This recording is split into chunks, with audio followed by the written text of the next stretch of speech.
Today on Studio G, 55 universities are being investigated for their failure to properly handle sexual assault cases, what the UNLV Women's Center is doing to raise awareness. A South Carolina couple murders a registered sex offender and his wife. And is your body summer ready? Ways to stay healthy and fit for bikini season. This is Studio G.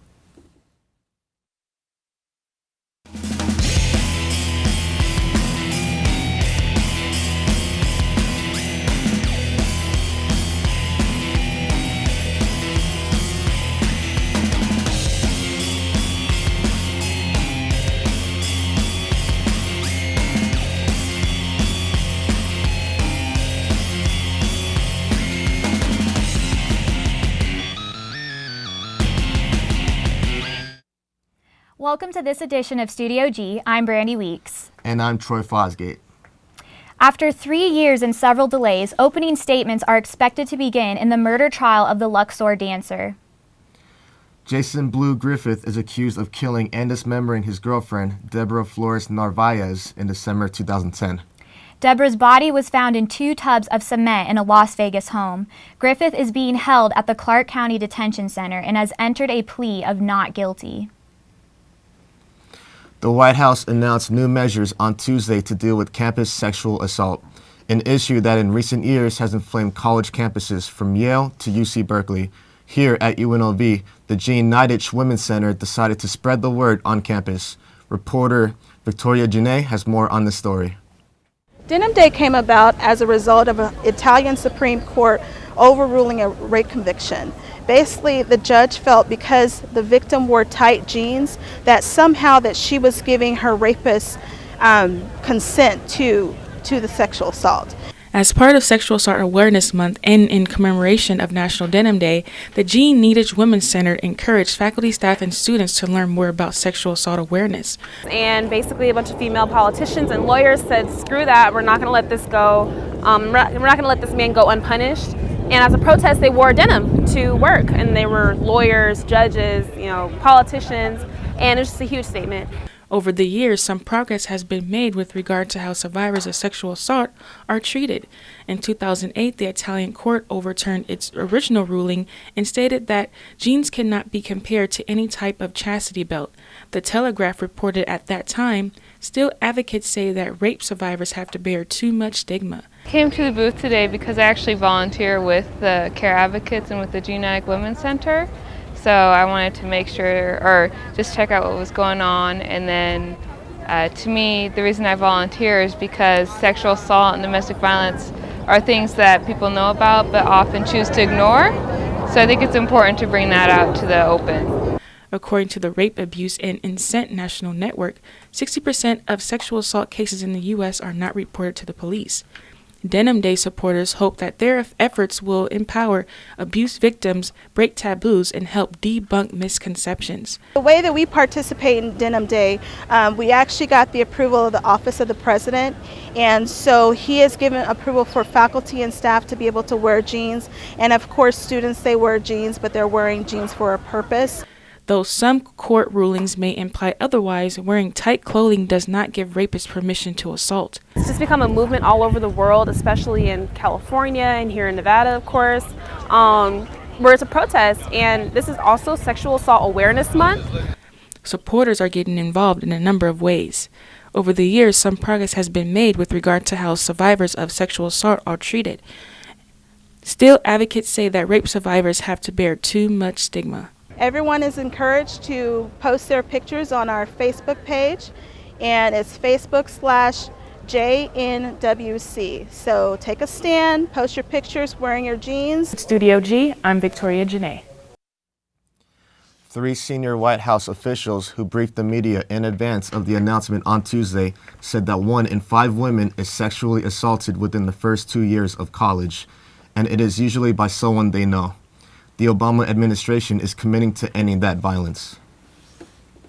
A South Carolina white supremacist couple were convicted of killing a registered sex offender and his wife. Reporter Tristan Balagtas has the details. Child molesters do not deserve to live. They got exactly what they deserve. Had to do it over again, I'd kill more. What about what you said in court about repenting? Is that not true then? No, it's not true. My lawyer made me say it. Do you have anything to say to the victim's family? May they die also. During Jeremy and Christine Moody's hearing, the couple showed remorse for the killing of registered sex offender Charles Parker and his wife. Not a day goes by that I don't regret the incident that happened. And I know that what I've done is a sin. I truly believe God has forgiven Jeremy and I. I hope you will too. But after both being sentenced to life in prison without parole, the Moody's showed their true colors. Perverts later. That's what child molesters did. According to prosecutors, the Moody's are neo-Nazis who hate people of different ethnic groups and sex offenders as well. The couple randomly chose Charles Parker off of a sex offender registry and lured him and his wife to their home where they were stabbed and shot to death. All their claims of remorse and repentance were false. The Parker family was pleased with the sentence, but not with what the Moody's said outside the court. It made me mad. They were laughing about what they did. Took someone's life the way they did it. Nobody should die like that. Nobody. For Studio G, I'm Tristan Balagtas. The Parker family can now begin the process of healing, knowing that the Moody's are serving life sentences in prison. Coming up after the break, we'll have your international and national news. And Donald Woods will give us our science and technology. Stay tuned. Participation in Greek fraternity and sorority life at UNLV can provide an experience like no other, with benefits including supportive friends, leadership and career opportunities, and community service. Greek life at UNLV is really great because it's a good way to network and meet new people from all over the place. We got academics and we're all about that culture. So we encompass everything all around, and we're out here and we're trying to better ourselves and try to make it better, and let's just make it all better all together. We are volunteers of Girl Scouts of Southern Nevada.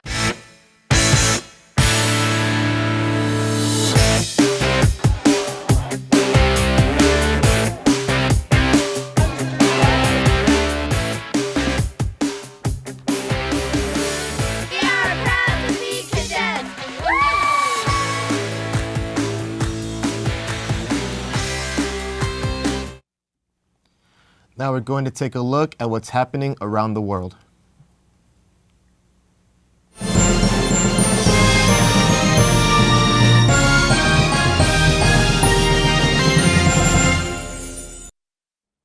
The town Gamboru Ngala near the Nigerian border with Cameroon was attacked Monday by Boko Haram militants.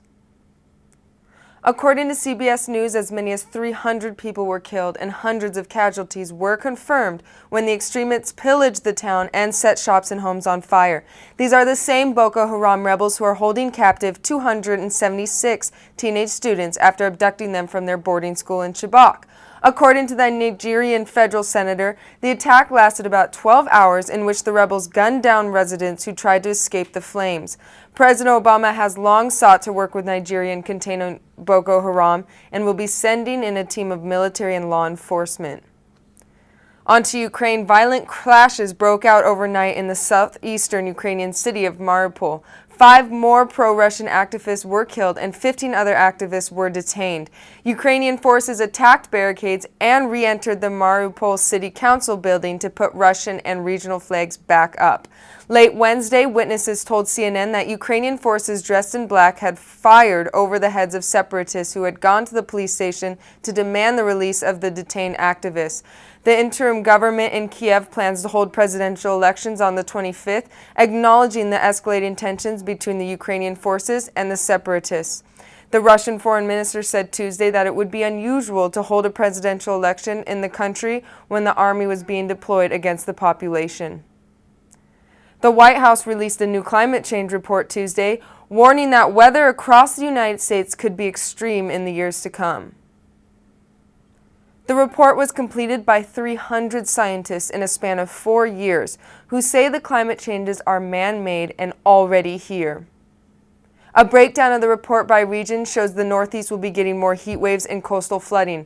The Southeast will have freshwater issues and more tropical systems. The Midwest will experience devastating growing seasons. The Great Plains will have a higher demand for water and energy. And finally, the Southwest will have a higher potential for more wildfires.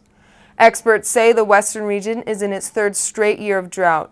The findings warn that these dangerous weather conditions could drastically change human health, access to water, the economy, and the planet.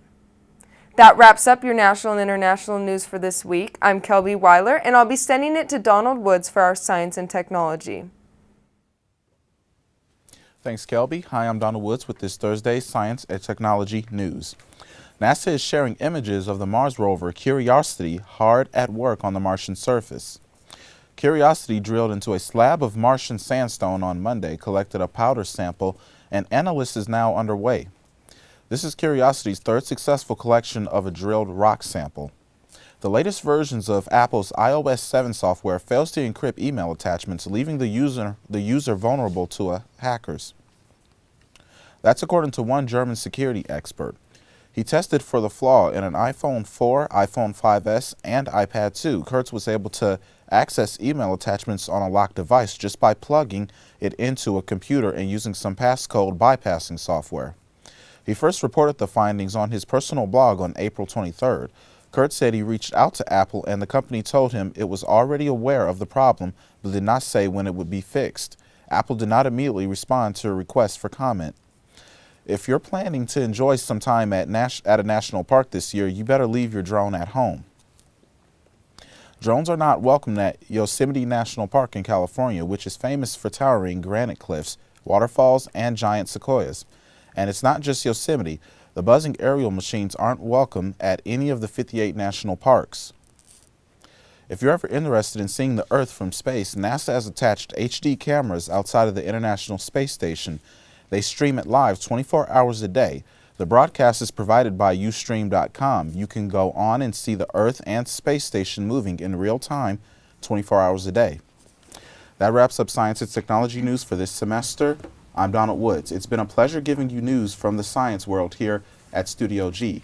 Join me Friday as I give my final sign-off from the anchor desk after 2.5 years with 5 semesters in Studio G. I'll see you all tomorrow.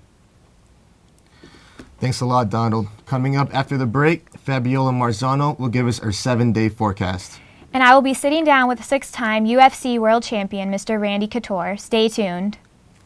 I'm Christian FGY. Kaylin Height. And I'm Jay Luna. And we're Ill Vibe here. It's an underground hip-hop show here at UNLV, where we focus on making the hip-hop culture in the Las Vegas Valley more prevalent and just making people more aware of up-and-coming underground hip-hop artists. Basically, we play what we like. It's really as simple as that. Most of the stuff we like are our hits, so both. On KUNV HD2, Las Vegas. We're 3 Thieves in a Pod. Our third pod is Kat Gonzalez. We mainly talk about pop culture and whatever movie or TV show that we're interested in right now. Pretty much everything about media, current events, current everything regarding pop culture and stuff. I want them to laugh at us because we're so awkward most of the time. I'm Chelsea. I'm Toby. And we're 3 Thieves in a Pod. Come listen to us at therebelhd2.com.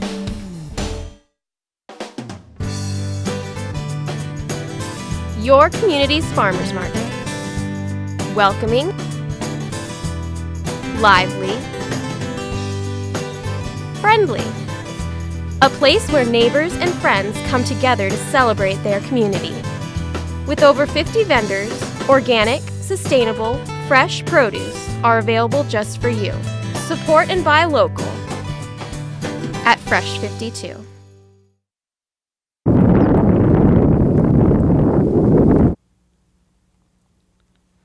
Wednesday afternoon, Washington County, Colorado experienced severe thunderstorms, bringing in 3 tornadoes and quarter-sized hail.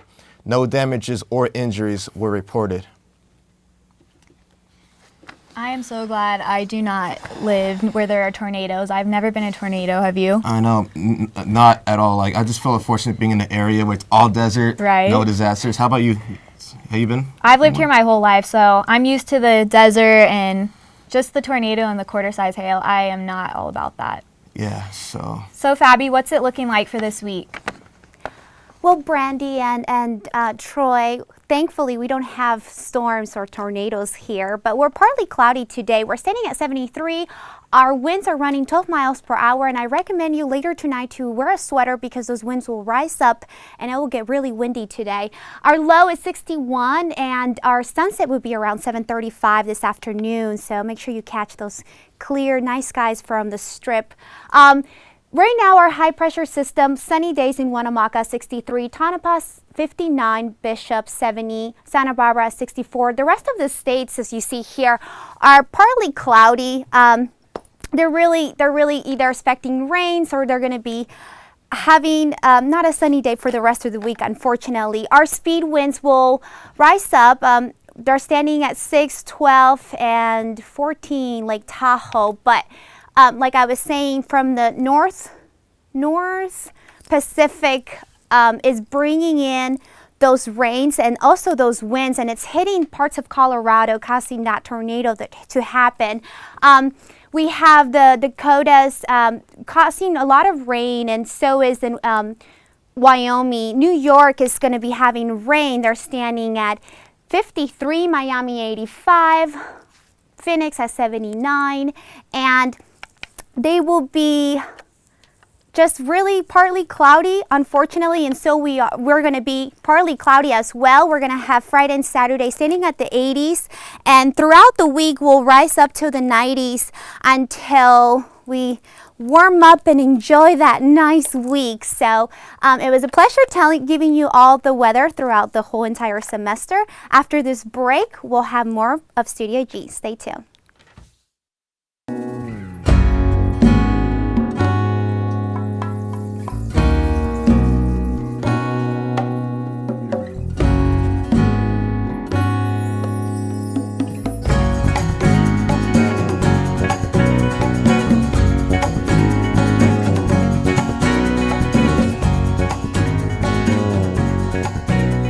NSPCA, where no animal has an expiration date. I want this place to be a place that they feel safe, and secure, a place where they get inspired. So many times we kind of get complacent in our everyday life, transforming lives in the community from the inside out. I've been in fitness my whole life, but now tying that in now in my spiritual walk, it's been just amazing. Some people may want to run a marathon. Some may want to just get off their asthma inhaler. Exercising and moving our bodies, I think it's, you know, we say if you don't use it, you lose it. Welcome back from the break. Joining us today is 6-time UFC World Champion, 4th professional fighter inducted into the UFC Hall of Fame, and actor and author, Mr. Randy Couture. Thank you for being with us. You bet. How are you? Good, thank you. Good to see you. So I wanted to talk about you've had a long career with UFC, and now you have opened up Extreme Couture Gym, and you also have your nonprofit organization, which is for those who are wounded in action. Mm-hmm. So can you tell me more about why you wanted to start this organization? Well, I wore the uniform in the 80s. From 82 to 88, I was in the United States Army. So I understand what that commitment is like and that discipline. Obviously, fortunately for me, I never had to put it on the line during that time period, and obviously there's a lot of guys now coming back wounded, dealing with PTSD and a lot of other issues in our long-standing war on terror in the Middle East. So just wanted to find a way to help and do our small parts. We use the gym staff to do small events here over the course of the last 6 or 7 years, and we've managed to raise about $500,000, most all of which goes into the hands of soldiers and families that need a little help. So what are some other types of programs and events that you do to help these families and those that do come back? We do an annual motorcycle run, which is actually coming up this Saturday. It's our 7th annual GI Foundation poker run, and so we're excited about that. I think we're looking at probably 500 bikes coming out. So anybody that has a motorcycle and wants to go ride and support the troops, come out this Saturday. Registration from 9 to 11 at Old School Choppers on Valley View, and we'll probably take off around 11. We have a big concert coming up the end of the month. Under Stars and Stripes is at Sunset Station on the pool. Gary Allen is going to headline that event. Daryl Worley will be there, Elvis Monroe, Mike Austin, several country stars. They're all supporting the Foundation for Wounded Soldiers. So big month for us this month in May. So it's just a way for the Las Vegas community to kind of get together and rally around everyone. Obviously, yeah, we have a base here with Nellis and all the guys that are stationed here in the Air Force, and a ton of guys from the state of Nevada in this area that have served, and some of them made pretty significant sacrifices. So we just kind of want to do our small part, raise awareness, and hopefully put some money into some of those families that need a little help. What people don't realize is when they're going through their rehab processes, getting fitting for the prosthetics and everything, their lives are on hold. They can't be in the service anymore because of what they've done and what they've sacrificed. And all their bills and their families and everybody are with them at Walter Reed or Bethesda getting squared away. Everything they have is on hold. So, we usually write $10,000 checks to those families. That's a big boost and helps them kind of get out from under it. What do you see as the biggest need for families here, particularly in Vegas, with the families that are coming home? Well, obviously, just the statistics are pretty staggering with the PTSD, and I think just having some understanding, trying to recognize what these guys are going through, having seen what they've seen and been through what they've been through, and I don't think a lot of us can really understand what that's about.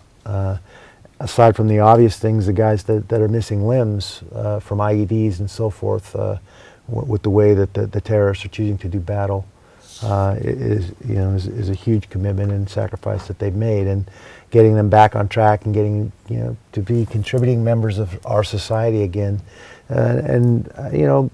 we see it all the time, people giving them pats on the back for their service, and I think that's awesome, and that's definitely a step in the right direction. So for those who don't ride motorcycles, how can we support your foundation and help out this weekend? Well, this weekend we're teamed up with MCA, one of the big motorcycle associations here in the state of Nevada, and we're expecting about 500 bikes. We're going to ride from Old School Choppers out to Searchlight to the Nugget, and they collect cards and kind of develop a poker hand. It's Las Vegas, and see who has the best hand and the worst hand, and those will be prize-winning hands. Hopefully, there's a big raffle. A lot of that stuff. You can go to extremecouturegifoundation.org and you can donate. You can check out our schedule and come volunteer some time and get a chance to meet some of the soldiers. We've got a great kid coming in that was an EOD soldier for the Marines, lost both of his legs in Afghanistan. He's going to come talk to everybody. He's got a great story. His name's Joey Jones, and I'm excited for everybody to meet him. That'll be awesome. Well, just as a reminder, when and where is the event again so we can know? Registration from 9 to 11 at Old School Choppers on Valley View, and then we'll take off at around 11 o'clock. Perfect. Well, thank you, Mr. Couture, for coming in. We really appreciate it. Pleasure. We'll be right back after the break, so stay tuned. Collegiate DECA promotes personal and professional development through competitive events, community involvement, and leadership development. I joined DECA because I wanted to get out of my comfort zone. So I got to meet people, network, and definitely work on my public speaking. To join DECA, it's a very simple process. You have to pay a $25 membership fee. You can either come to our next meeting, our website, which is unlvdeca.co.vu. We're open to all majors who are interested in business, finance, or hospitality-related fields. The Miles Low Midweek Show. I specialize in underground local hip-hop music as well as your top hits. In the first hour, we play your top hits. Second hour, other local legends that you guys may have never heard of. But I want my listeners to realize that there's more good music than what you hear on the radio. Just diversify your ears a little bit. I love it with all my heart. It's your boy Miles Low from the Miles Low Midweek Show.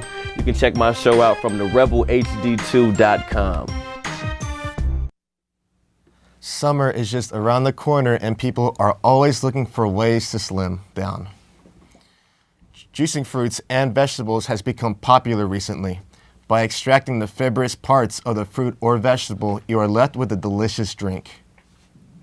Juicing is you get a quick source of vitamins and minerals that your body needs. You get to try new flavor combinations and kind of experiment with fruits and vegetables you may not otherwise try. You can always use certain juices to enhance the nutrition of soups and other juices.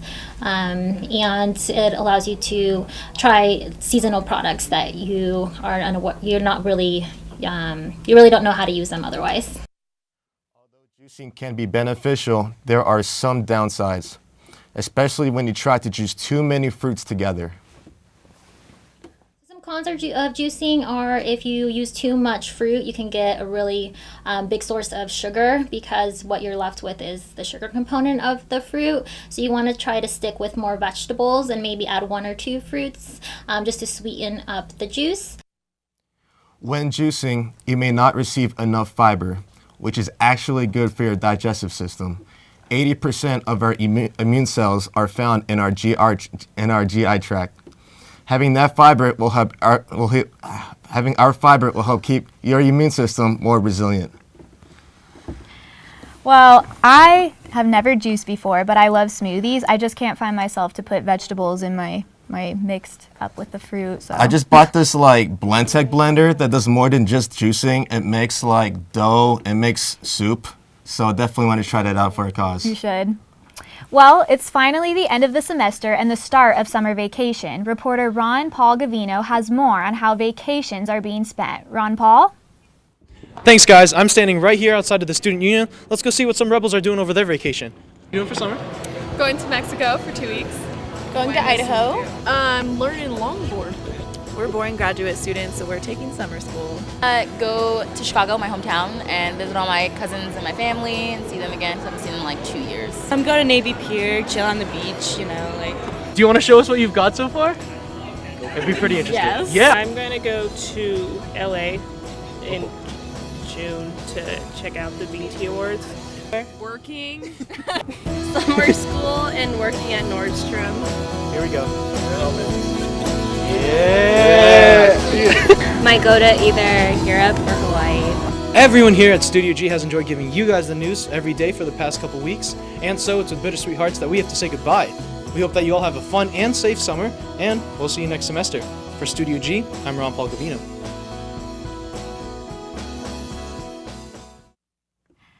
Thanks, Ron Paul. Well, I don't know about you, but I'm graduating in 9 days, so I'm excited for summer vacation. Yeah, all that grind that we had for Studio G, 5 days a week, all those times put in on schoolwork, just can't wait to get my 8 hours in every single day. Right, and I am going to kind of miss Studio G. Yeah, same here. Everything we've done. Same here. Well, that's all the news we have for you today. I'm Brady Weeks. And I'm Troy Fosgate. Tune in tomorrow for another edition of Studio G. Have a great day, Las Vegas.